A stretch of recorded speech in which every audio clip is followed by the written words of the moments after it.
Have you ever felt in the zone where everything was flowing and your decisions seemed simple and clear? In those moments, we have faith in decisions and faith in our path because we have the right information at the right time. Flow is fascinating to me.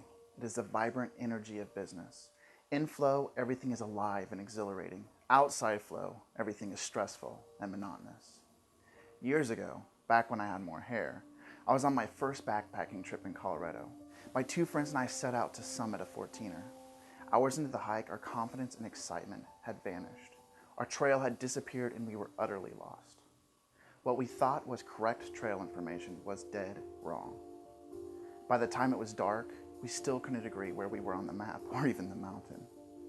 If you were to compare the scared, confused, and exhausted hikers shivering in their tent the first night with the confident, outgoing, and purposeful hikers the following year, night hiking the same trail with confidence, you would immediately see the difference in a team essentially blind, trying to work with a guess, and a team operating with the right information. Simply by operating with the right information, our entire approach changed without effort. We didn't consciously choose to be confident, make quick decisions, and be successful. It seemed to happen automatically once we had the right information that applied to our situation. Let me ask you this. Do you know what you need to know to grow your business successfully through the massive changes that will happen all over the globe in the next few years?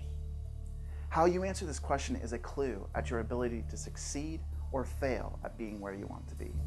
Look, you and I don't just run businesses for the sake of running a business.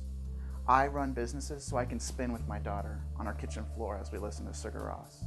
I run businesses so I can look at mountain stars with my wife as we survey the dreams we have accomplished and those we still yearn for.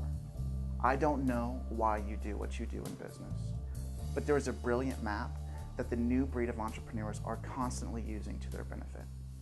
It's a tool that millionaire business owners use to monitor and evaluate their business path. It helps them continually live in a world of confidence and supercharges them to run their businesses in unique ways that always generate money. Because of this approach, to the outside, these entrepreneurs seem to be on autopilot. You could say they are hiking boldly in the dark. They are excited about economic changes, not scared, and they are certain about their future, not hesitant and doubtful. What's awesome is how simple the strategy is. The people that have heard of this approach have referred to it as second touch marketing, a simple name and a revolutionary concept. It's the secret that separates the businesses that are crushing it from the businesses that are slowly dying. Once you allow this information to work into your business DNA, not only will you enjoy your business more, you will have the key to keep your business on its growth curve, no matter what the economy does, and no matter what type of business you're in or product you sell. Now, I know this sounds like a bold claim, but just like many others, I've spent the last several years of my life on a personal quest to learn this information and apply it to my business, and the results have been astounding. You may be skeptical after having heard too many mumbo-jumbo sales secrets, but I encourage you to shelve everything you've ever known or heard about running your business just for a minute and sit back as I introduce you to this proven new way to skyrocket your business. So let's start at the beginning. One single word sums up why the successful are quickly shifting gears. That word is globalization. Now, before you think about opening a storefront in Shanghai, let me explain. Business globalization today guarantees two things: crazy competition and exponential speed of change. Now, I know exponential speed of change is a mouthful. We'll break it down in a minute. First, let's talk about competition. The book Future Agenda, The World in 2020 states, quote, only a third of the people who will be online in 8 years are online now. This means there is still 66% growth for the internet. This universal connectivity changes everything. How we train and learn, educate and entertain, how we buy, sell, trade, and barter, end quote. So what does this quote mean? Businesses will no longer be forced to find clients in their local geographic niche. They can find clients anywhere in the globe. This also means you are no longer competing in your local niche. You are competing against anyone who wants to play on a global level. There are millions of examples of global competition. My friend owns a carpet store. His clients find what they want at his store and order it from rugs.com. I still toss my yellow pages straight into the recycle pile. The international hotel industry is dealing with home swap communities around the world. Even the value of the traditional doctor is morphing and being questioned. Diagnosing technology and apps with shocking scientific accuracy are being created throughout the medical community, and soon they will be on everyone's cell phones. One of the largest industries, the gun industry, has a challenger that will turn the industry upside down: 3D printing and people like defcad.com. Like it or not, global players are targeting and niching into every single market. With 66% of the world still offline and technology still in infancy, your competition is just getting started. So here's the first thing you need to remember. Globalization guarantees more competition than ever. If you don't have a grasp on your client's attention and trust, you will lose them to a new approach and a new global competitor. Globalization also guarantees a second fact: exponential speed of change. Most people don't understand exponential change. We all tend to think and take action based on linear and local concepts, as opposed to exponential and global. It's our natural way of thinking, and it's hardwired in us. That's why if I asked you to hold two pencils in opposite outstretched hands and bring them together at a consistent speed, you could do it no problem. It's linear. But on the other hand, if I gave you two powerful magnets that were attracted to each other and asked you to do the same thing, you wouldn't be able to. They would, in the end, exponentially accelerate as they got closer together, and you couldn't keep the speed consistent. Our brains cannot understand exponential growth unless we study it. Linear and local realities are not the main realities anymore. The world is now exponential and global. Connectivity multiplies itself. A good example I've seen for the speed and nature of exponential growth is taught by Chris Martenson. You have to imagine this picture. Imagine I have a little magical eyedropper. It's magic because it doubles the amount of its last drop every minute. So, imagine you hold out your hand and I put a drop of water in your palm. We wait 1 minute. The next drop I put in your hand is equivalent to 2 drops. The following drop, a minute later, is equivalent to 4 of the first drop. After doing this for 8 minutes, we have filled a thimble. Do you have a sense of the type of growth we are talking about? It doubles its last drop every minute. We're going to do a little imagination experiment to teach exponential speed of change. Let's go to your local sports stadium, the largest one, and let's pretend this stadium is watertight. We'll start tomorrow morning. I'm going to handcuff you to the highest row of bleacher seats. At noon, I will go down to the field. I will drop a magic drop into the middle of the field with the dropper. And the question is this: if starting at 12 o'clock, the drop doubles every minute, how long do you have to escape from your handcuffs before you drown? In other words, how soon do you think the stadium will be filled with water? Remember, your brain operates with linear thinking. This is exponential growth we're talking about, not linear. The answer is 50 minutes. Perhaps you're a skeptic. Perhaps you're thinking, no, you can't be thinking of my stadium. Okay, if we completely double the size of the stadium, you get an extra minute. 51 minutes. I find this alone fascinating. Most people are so stuck in linear thinking, they way overguess the time. But the main lesson of this thought experiment is this: at what time is the stadium still 97% empty? It's 97% empty at the 45-minute mark. At 97% empty, most people wouldn't even see the seriousness of their predicament. They wouldn't even be thinking about drowning in 5 minutes. In short, they would feel relatively safe.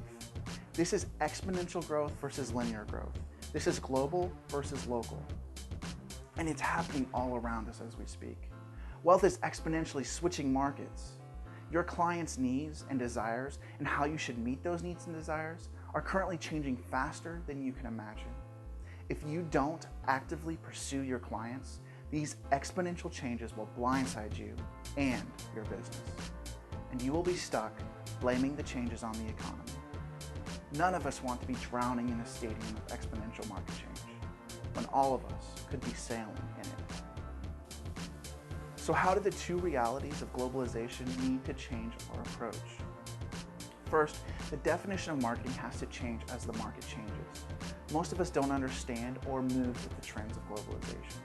This means our marketing will soon be ineffective. And it isn't because of the economy or because we haven't worked our tail off. It's because we still limit marketing to two things in our mind: advertising and attracting new clients. And while marketing is both of those things, those two things should no longer be the only focus of your marketing. Seth Godin recently stated, quote, "Marketing is the art of telling a true story that resonates with your audience and then spreads, which requires that you make a story that will resonate," unquote. And this is directly opposite to the common wisdom of today. Most people feel they need to interrupt their audience to get their attention. An ad, an email campaign, even a Facebook post. Interruptions and noise have escalated to a historic high. People now get emails every few minutes instead of every 12 hours. Look, you can interrupt your client all you want, but it's only a matter of time before they stop listening altogether. So the question has to be, how do we make a priority of fostering deep attention and trust so we can build a story that will resonate? Obviously, you have to start with building better relationships, especially with your former and current clients. And through those relationships, building stories that capture the attention of new clients.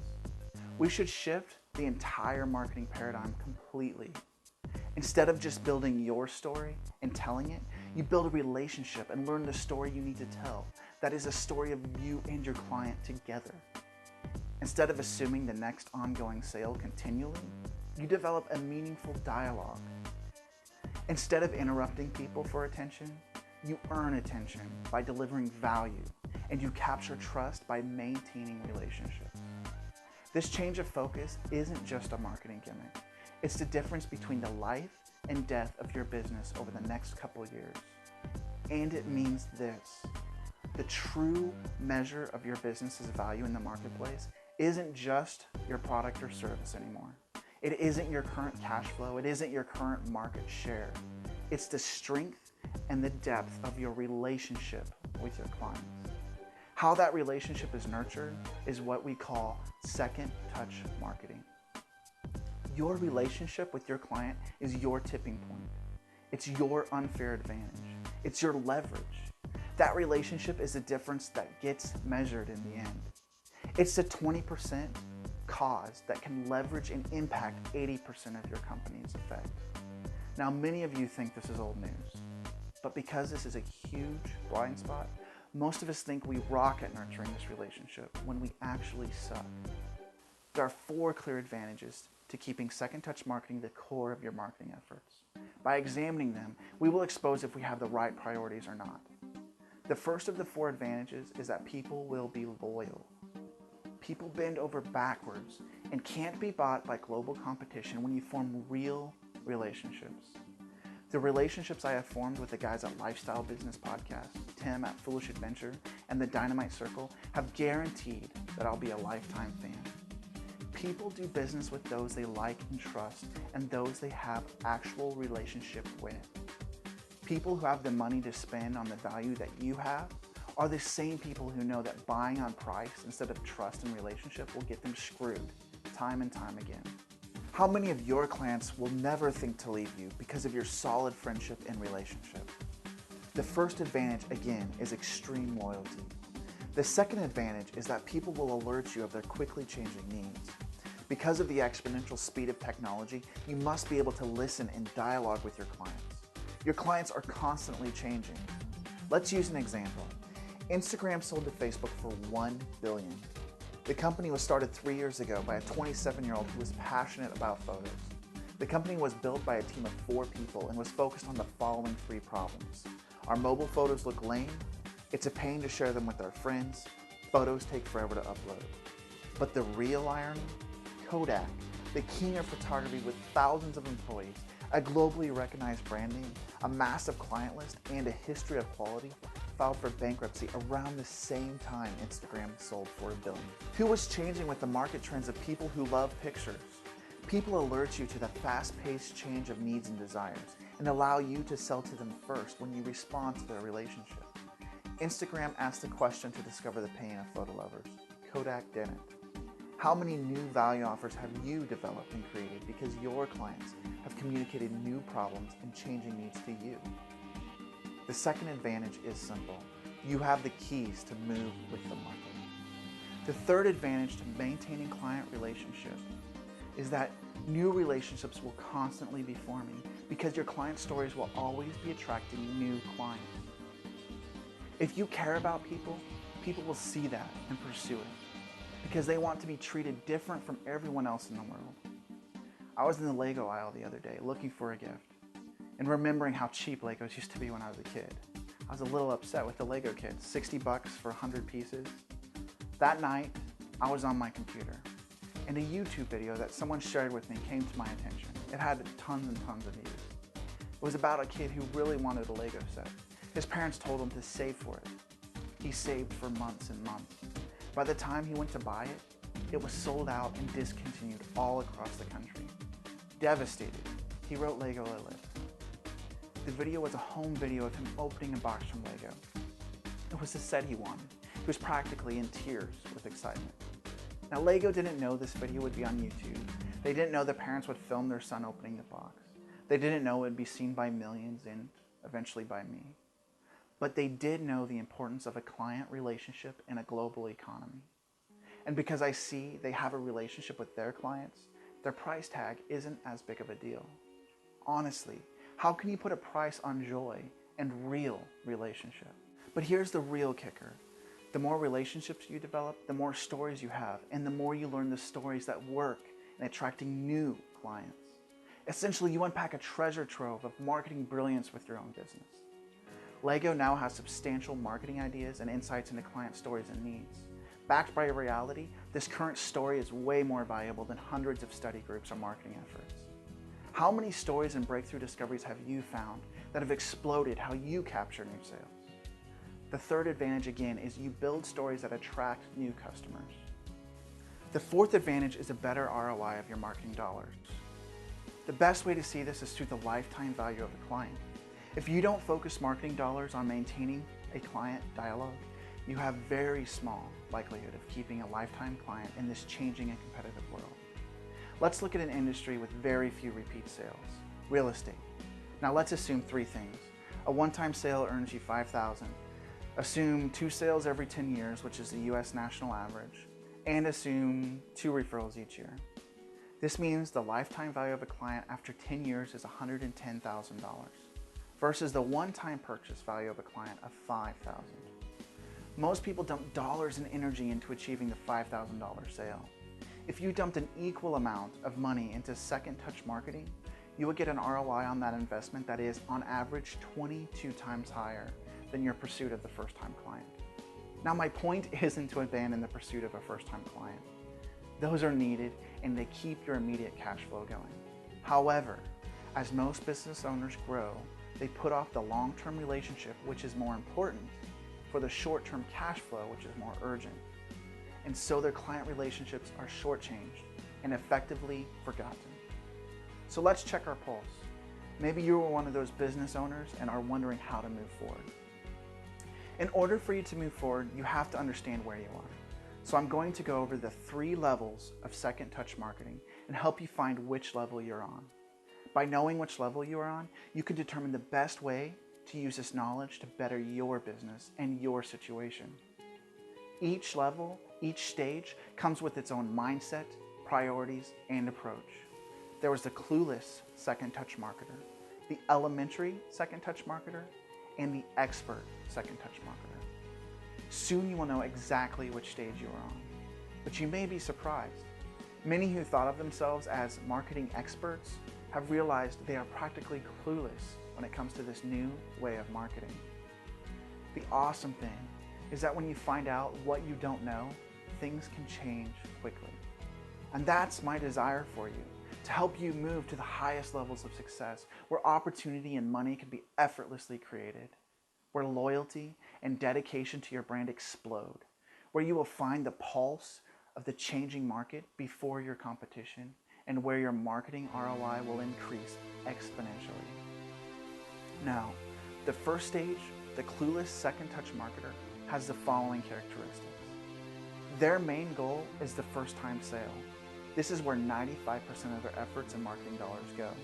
They follow trends and look for a get-rich-quick process instead of working to build a solid, strategic foundation for a long-term business relationship with their client. For example, They get a Facebook account because everyone has it, not because they want to learn from their market or form a relationship with their market. Clueless second touch marketers build value and attempt to sell without becoming in touch with their market's true needs first. They ask current clients to accommodate them instead of working to find better ways to accommodate their clients. When they do work to accommodate their clients, they are afraid to charge more. They bother people with cold calls or constant emails or mailings that don't deliver value but interrupts their client. They talk about themselves instead of talking about others. They are afraid to ask their clients how they can be better because they don't have the guts or self-belief to change anything. If you look at the last 100 conversations and touches a clueless second touch marketer has had with their market, you could count on one hand the number of conversations they've had with existing clients that had intentional purpose of giving value. The clueless second touch marketer won't be in business long, especially with global competition and exponential change leaving them in the dust. In the second stage, the elementary second touch marketer has the following characteristics.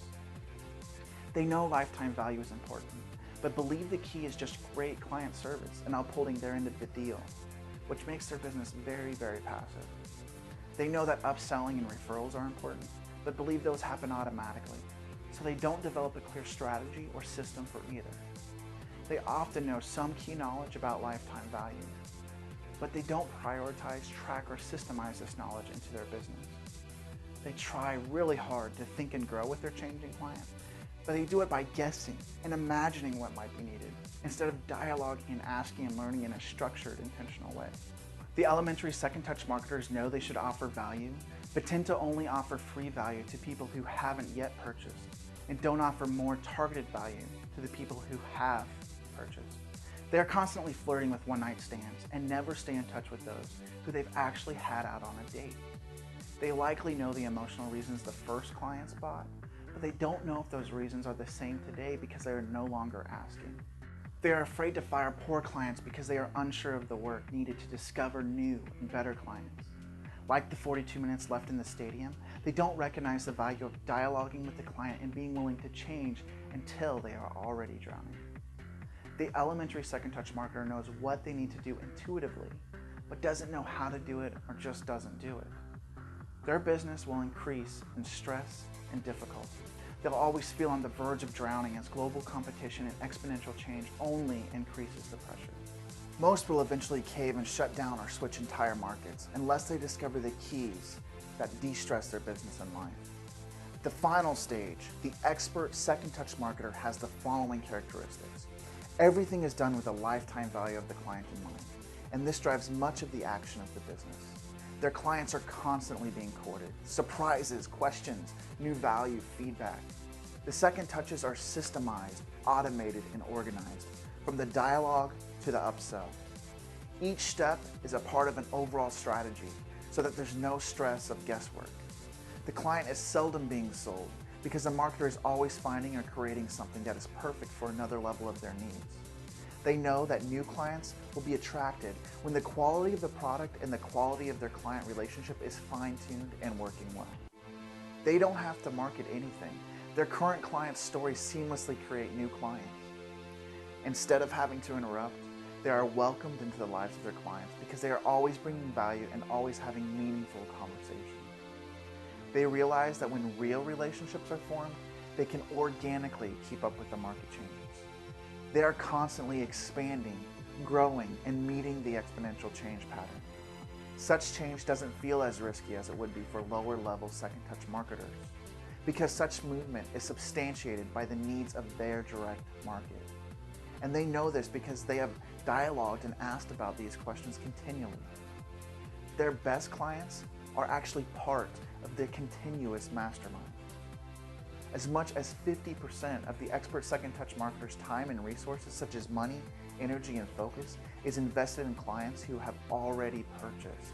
Sometimes even more, depending on which part of the business cycle the expert second-touch marketer's business is in.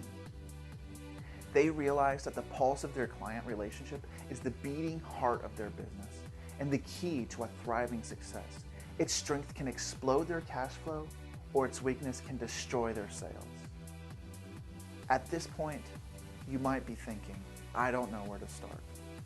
So I'm going to explain the pulse of your client relationships. What does a strong business heart look like? Each pulse does two things. It pulls in and pushes out. Your business must pull in your client needs, their desires, their trends, their fears, their beliefs, their emotions and emotional states. Your business must then push out gratitude, solve their problems better than they can imagine so you can build a story together, and don't be afraid to charge for it. Flirt with your current clients continually, expressing true care, expressing value, but more than the value that you think is good. Give them value in a language that they will listen to and deeply desire. Several years ago, I went to a friend's house. He had this box of candied fruit. I tried one, it was okay, so I had another one. My friend was surprised. I was eating them and pointed to a stack of nearly 10 more unopened boxes. You can take them all. My great aunt mails me several boxes a year. Apparently, when she sent him the first set, he didn't have the heart to tell her that he actually hated them. So she keeps sending them each and every year. Many of you think you have a client relationship program because you send an email every once in a while, when really, your email might be like my friend's gift of candied fruit. In closing, I'd like to leave you with 3 practical steps to explode your client relationships, which you can implement immediately regardless of which level you're currently at. First, dialogue. Choose 10 to 20 of your best clients, the ones who you like and that you already have some rapport with. Divide them into 2 groups. Call group number 1 and be ready to take notes. First, thank them, and then ask them why they chose you. Ask them what one way you could make things better. Then take the second group. Give them a call. Ask them what they dread the most about their day. And be sure to tell them that you're not selling anything. You're just trying to understand what is most painful to them. Dig in deep, figure it out. Listen, ask probing questions. You'll be shocked at what you learn. Wait a month and then switch your 2 groups so that both groups experience the same conversation. Second, connect. Write all your clients a letter. Show them gratitude. Engage and restart the relationship. Tell a story, give some value, offer some knowledge, and don't ask for anything in return. Now here's a little secret. Make sure to handwrite the addresses on all the envelopes and use real stamps, regardless of how large your client list is. You don't want your letter being thrown in with trash as junk mail without even being opened. You want to guarantee that your client is curious and excited when they find your letter in the mail, that they feel like it's a personal message from you. Third, lead. Schedule a meeting with yourself. During this meeting, you want to brainstorm 1, how to effectively start a dialogue with your client, and how to get that dialogue automated into your business and client path. And 2, how to ensure you're generating profit with 3 things: upsells, attention, and referrals. With upsells, how can you bring more value? Your job is to identify how to meet and solve the challenges your clients in your niche are having. Most people can develop 3 levels of specific value further than what they currently offer. With attention, think about the attention of all your clients. Together, they form a tribe. How can you leverage the attention of your tribe to get them more value? With referrals, how can you systemize encouraging your clients to share about the value you've brought them, creating a referral generation system, or even a couple? If you lead and plan around continual dialogue and generating profit with upsells, attention, and referrals, you will immediately start seeing a change in your business. So do all 3 exercises: dialogue with the phone calls, connect with the letters, and lead with your thoughts and ideas. Truly, when you focus on the right things, success is inevitable. Now, I hope this was helpful. If you love what you just heard, pass me your email, and I will send you some awesome resources to quickly boost you into being an expert second touch marketer. I'll include a brainstorm on what you can do to implement these principles, even if you don't currently have any clients to work with. I'll give you the exact outlines and scripts I use to discover client problems on the phone. You'll see my personal testimony of how I went through these steps with one of my companies and the shocking results. And I will introduce my secret tool of the trade, which will enable you to send hundreds of personalized letters and handwritten notes to your clients in under 5 minutes. Finally, I'll let you know when a podcast I'm doing with my good friend Austin Holt, specifically about second touch marketing, will be released. This podcast is guaranteed to be packed full of hacks, experts, and reminders for second touch marketing. I want to leave you with 2 quotes to think about. The first is from a 2012 survey Ernst & Young did about current business trends. After interviewing 25,000 people in 34 different markets, they identified client behavior had changed, quote, beyond recognition. They summarized what a business in 2012 and 2013 needed to do with the following statement, quote, organizations have to go back to basics and get to know their consumers. If they are to develop strong and profitable client relationships, they must engage in a different type of dialogue, characterized by a new way of listening and talking in neutral forums governed by different rules. Steve Alinsky, marketing expert and one of the top influencers in social media, stated the following about the quote, change is scary, but the rules have changed forever, and the different rules mean that you, Mr. and Mrs. Brand, are no longer driving the bus. Your clients and prospects are. And if you want them to be loyal, even in the face of rising prices, you better engage and stay engaged. Friends, the pulse of your client relationship is the beating heart of your business. The strength of that beat is your key to a thriving business over the next few years. Marketing that isn't doing second touch marketing is no longer relevant or efficient. So don't sacrifice the important for the urgent. Make your client relationships a priority. I'll see you again soon.